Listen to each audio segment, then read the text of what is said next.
Alana Orr.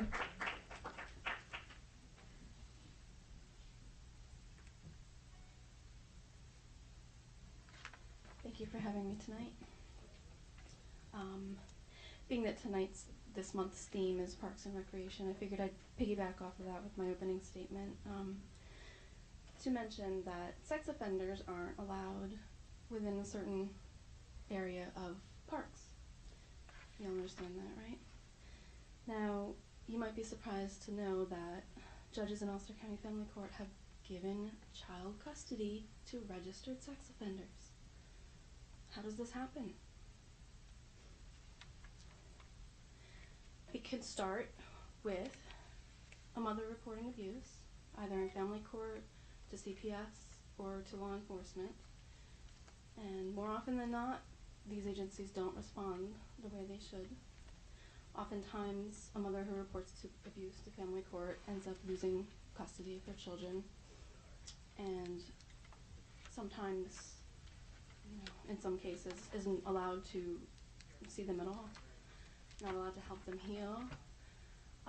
Psychologists would tell you that, a child who's been abused, the only chance they have of healing from adverse childhood experiences is with the love and support and belief of their primary attachment figure, which they are being deprived of.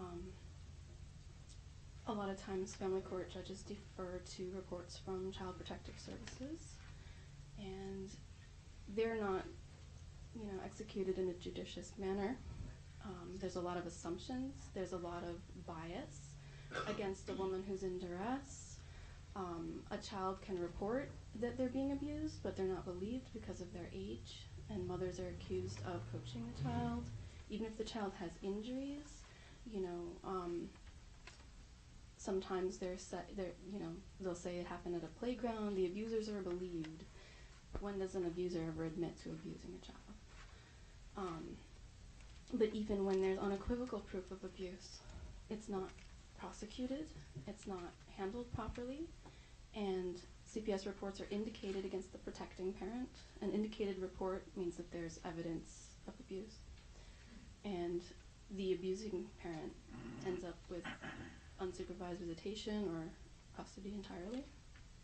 And a lot of times, it takes a while for a person to process, trauma, and reports aren't often made to law enforcement immediately. Sometimes they are, sometimes they're not.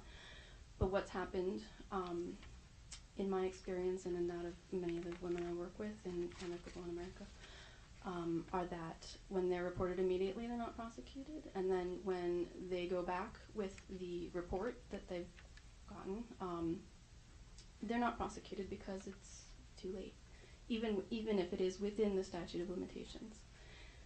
So some solutions that I see to this is mandatory arresting of abusers, Please wrap it up. Mandatory oversight of custody evaluators, and some affirmative action to address the gender bias that's happening and the victim bias. Thank you.